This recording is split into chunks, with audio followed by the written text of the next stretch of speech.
every weak signal matters. The spider ignores this one completely.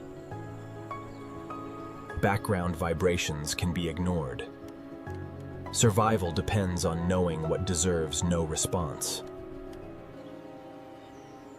What looks like a trap may also be a sophisticated measuring device.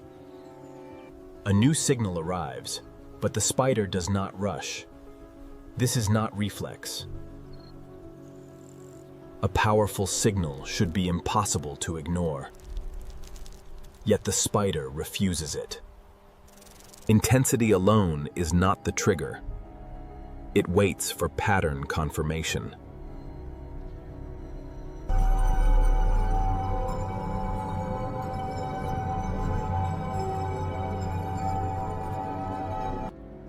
The world may be noisy, but the web can isolate a repeating rhythm. Even a tiny leg movement is a decision. The spider is sampling risk. The mystery shifts.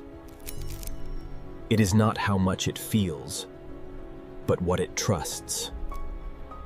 At first, the answer seems simple, but the silence feels too deliberate. When the signal matches, action can arrive almost instantly. The pattern works. Then the pattern fails. A similar vibration receives the opposite response. The missing element is how the signal travels. Different paths alter the meaning. The next clue is not strength, but timing across space. A tiny delay can change the spider's entire interpretation. The spiderweb can function as a map created entirely from vibrations.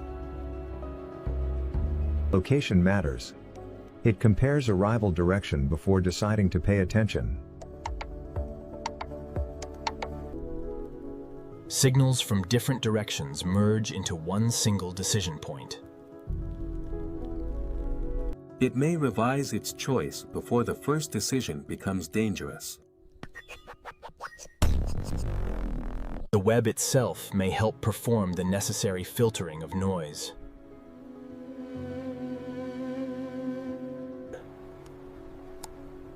Spiders may actively probe their webs to gather extra clues. Returning vibrations carry information impossible to obtain from the first tremor alone.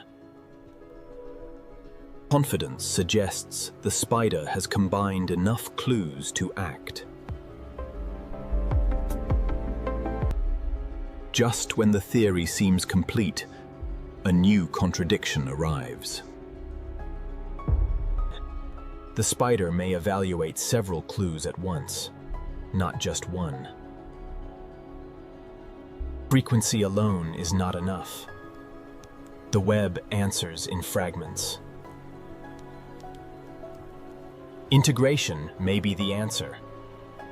It combines timing, frequency, and tension. The web turns many tiny inputs into one usable signal. The decision can arrive in a fraction of a second.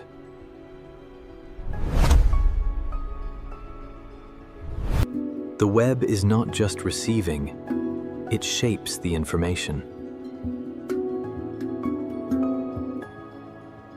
Sometimes the best response is no movement at all. The faster signal is not always the chosen one.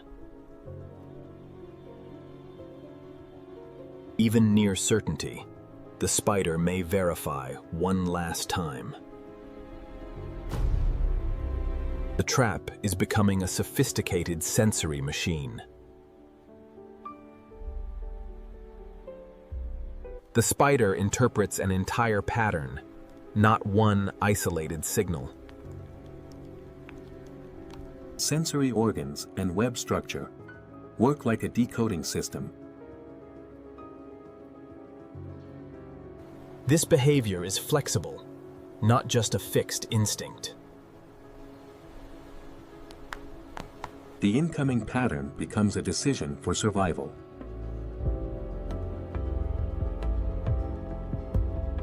The spider evaluates combinations, not just isolated clues. It distinguishes prey, danger, and harmless disturbances effortlessly. Ignoring the wrong signal is as important as chasing the right one. Spider webs can process information before the spider acts.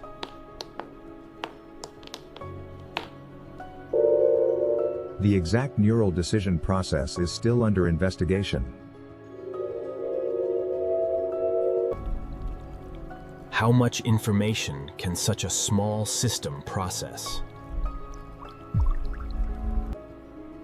A tiny animal can rely on a vast sensory structure.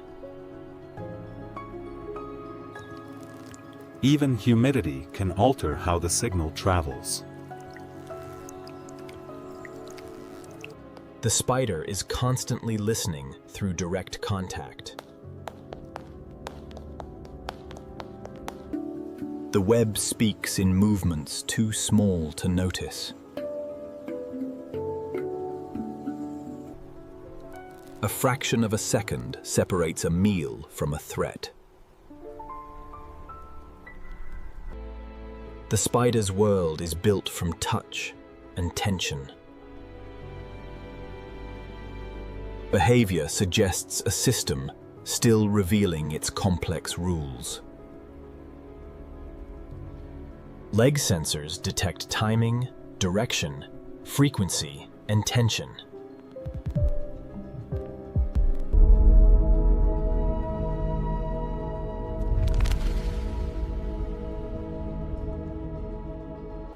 The next tremor may carry a clue not yet decoded.